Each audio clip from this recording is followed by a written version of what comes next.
नेता प्रतिपक्ष बाबूलाल मरांडी के मुख्यमंत्री हेमंत सोरेन को लिखे गए एक पत्र ने झारखंड की राजनीति में तहलका मचा दिया है। ये पत्र जो है रांची के होटवार जेल से लेकर झारखंड की राजनीति में तेजी से घूम रहा है, कई सवालों को लेकर घूम रहा है। हमारे साथ यहाँ पर सीधे नेता प्रतिपक्ष बाबूलाल मरांडी जी, उनसे जानेंगे सर, आपकी एक चिट्ठी और जो आरोप लगाए हैं सर, उसके पीछे तथ्य या माने आधार क्या माने? देखिए, पहली बात तो मैं कहूँगा कि भाई हम झारखंड विधानसभा में प्रतिपक्ष के नेता हैं।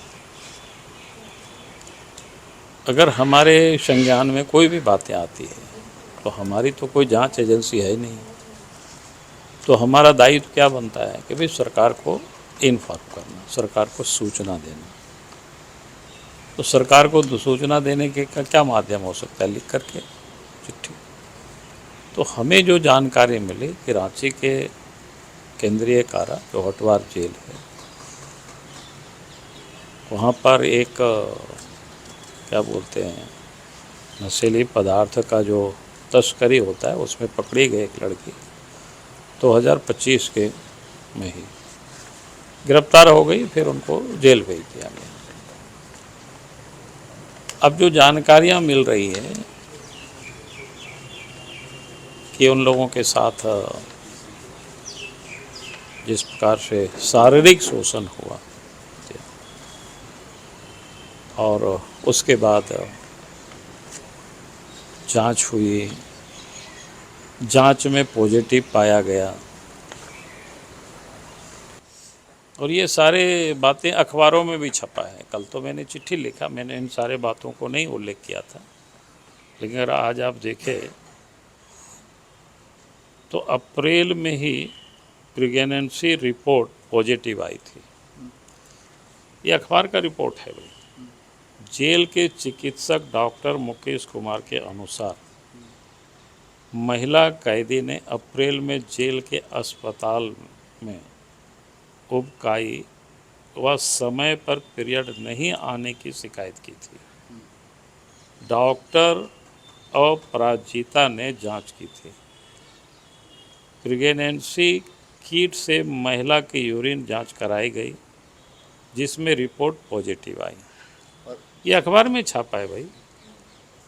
अब एक नई रिपोर्ट सर सामने आ रही है, जो बताया जा रहा है उसमें प्रेगनेंसी की बात नहीं होने की बात कही जा रही।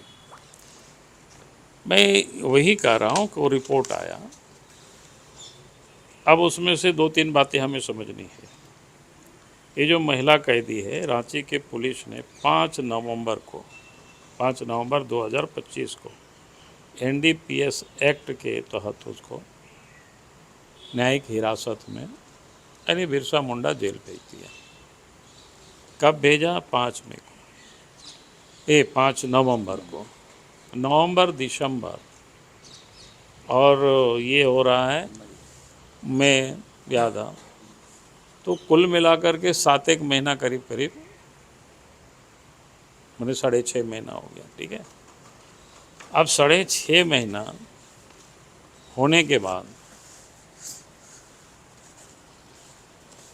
अगर इनको पहले अगर इस प्रकार के रहते, यानी मई के पहले अगर उनकी प्रेगनेंसी होती तब तो 1.5-2 महीना में पता चल जाता, यानी जनवरी फरवरी में।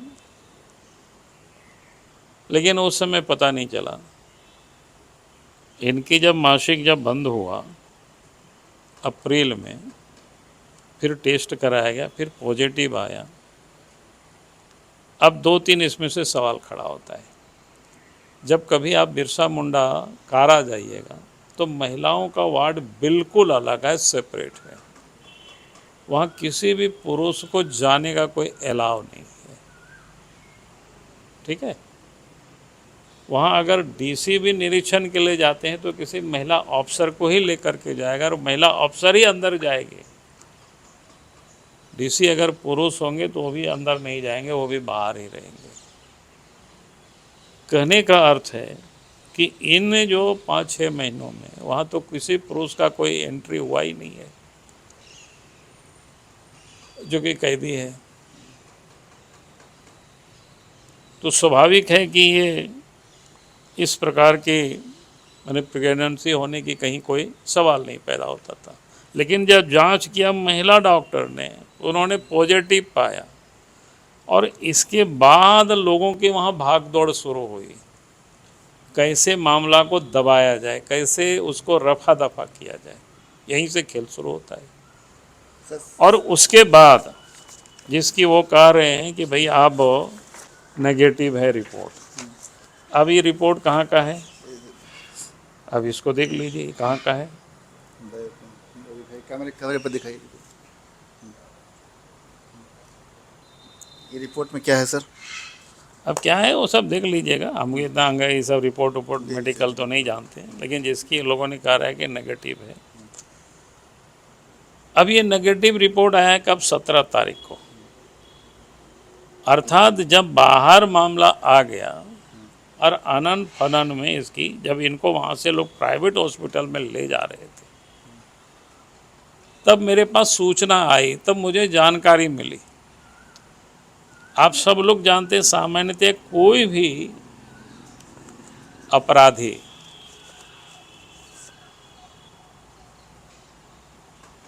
क्या कहते हैं, जेल में होते हैं, अगर वो बीमार हो जाए तो पहला इलाज उनका कहाँ होता है? जेल के हॉस्पिटल में। उससे अगर वो गंभीर हो जाए तो यहाँ बहुत बड़ा सरकारी अस्पताल है रिम्स, तो रिम्स उनको नहीं लाया, रिम्स से कहीं बाहर ले जा करके सब इनका ट्रीटमेंट हो रहा है, और वहाँ के सर्टिफिकेट ये लोग कह रहा है कि नेगेटिव है। ये गलत बाबूलाल मरांडी बोल रहे हैं। हमने कहा यार कि हम तो कोई जांच एजेंसी नहीं है, ये आपकी जांच रिपोर्ट, ये आपका अखबार में भी छापा है, आज छापा है, हमने तो उतना दूर तक नहीं बोला था। हालांकि ये सब रिपोर्ट मेरे पास कल आ गया था, तो हमने सत्ताधारी दल कह रहे हैं कि आपका जेल के अंदर आपका आंतरिक जो सोर्स है वो काफी मजबूत है सर। देखिए मेरा तो सब जगह मजबूत है, जहाँ कोई गड़बड़ करता है वहाँ अच्छे लोग भी होते हैं ना, तो लोग सूचना देते हैं। तो अब मेरा ये कहना है कि भाई आखिर इनको रिम्स में क्यों ट्रीटमेंट नहीं हुआ? ये जो काराधीक्षक या जेल के आईजी वगैरह जो रफा दफा कर रहे हैं, तो इससे ये लोग नहीं बचेंगे। और आगे आइए, क्योंकि अभी जो जेलर है, क्या नाम है उनका? उनका चंद्रशेखर कुमार कुछ ऐसे चंद्रशेखर कुमार। तो ये व्यक्ति के खिलाफ पहली दफ़ा कोई इस प्रकार के आरोप नहीं लग रहे हैं, पहले भी आरोप लगे हुए हैं। कहाँ लगे थे? देवघर में जब ये पदस्थापित थे कुमार चंद्रशेखर, वहाँ एक राजस्थान के कोटा में पढ़ाने वाली एक युवती ने इनके खिलाफ यौन शोषण का आरोप लगाया, और उसने बताया कि अब पूर्व कारा महानिरीक्षक सुमन गुप्ता के समय भी उसने शिकायत की थी, जिसके बाद जांच हुई थी। जांच में काराधीक्षक पर आरोपों की पुष्टि भी हुई थी, लेकिन उन पर कोई कार्रवाई नहीं हुई।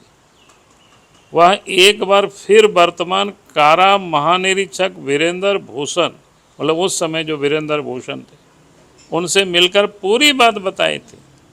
काराधीक्षक के विरोध सच उपलब्ध कराया गया। मतलब ये पहले से, क्या उसको बोलते हैं अंग्रेजी में, टेंटेड, हाँ, संदिग्ध। तो पहले से ये व्यक्ति संदिग्ध है। फिर राज्य सरकार के गृह, कारा एवं आपदा प्रबंधन विभाग और कारा निदेशालय ने बड़े पैमाने पर जेल अधीक्षक और जेलरों का एक बार तबादला किया था। उस समय भी शायद कोई विषय को हम सब लोगों ने उठाया था। उस समय रांची जेल में बंद ईडी के आरोपियों को सुविधा देने, आपराधिक साजिश में मिली भगत के आरोप में जांच के दायरे में जो लोग भी आए थे, उस समय रांची जेल के अधीक्षक भी थे और जेलर भी थे, उन लोगों को हटा दिया गया।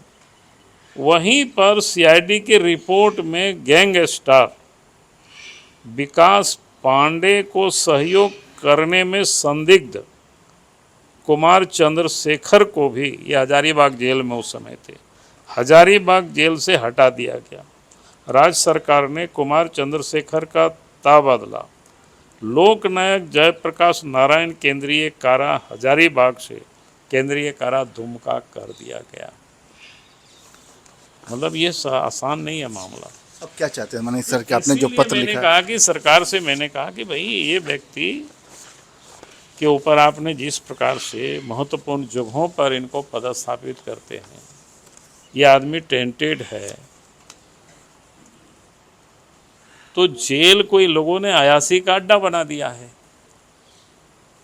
पहले भी हमने वायरल किया था, जेल में कैदी डांस कर रहे थे, दारू पार्टी चल रहा था।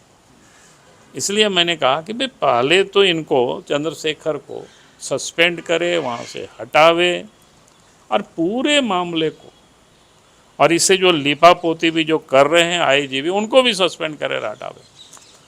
और इसके बाद पूरे मामले को ईमानदार पुलिस अफसरों की टीम बना करके, जिनके ऊपर कोई करप्शन का चार्जेज नहीं हो, जो अफसर सेंट्रल डिपुटेशन में काम किया हो, अच्छा रिपुटेशन हो, ऐसे अफसरों की टीम बनावे हेमंत सोरेन, और फिर जांच करावे। और जांच यहाँ तक ही नहीं, बल्कि वो सीसीटीवी कैमरा भी पिछले 4-6 महीनों का उसको देखे। जहाँ काराधीक्षक बैठते थे वहाँ कौन कौन मिलने आए, उन लोगों का वहाँ शायद गेस्ट हाउस भी है, जहाँ पर बड़ा क्या बोलते हैं, एंजॉय करते हैं अंग्रेजी में। तो उस सारे का भी सीसीटीवी को खंगाले, कब सीसीटीवी ऑन होता है, कब सीसीटीवी ऑफ होता है, कौन कौन लोग मिलने आ रहे हैं।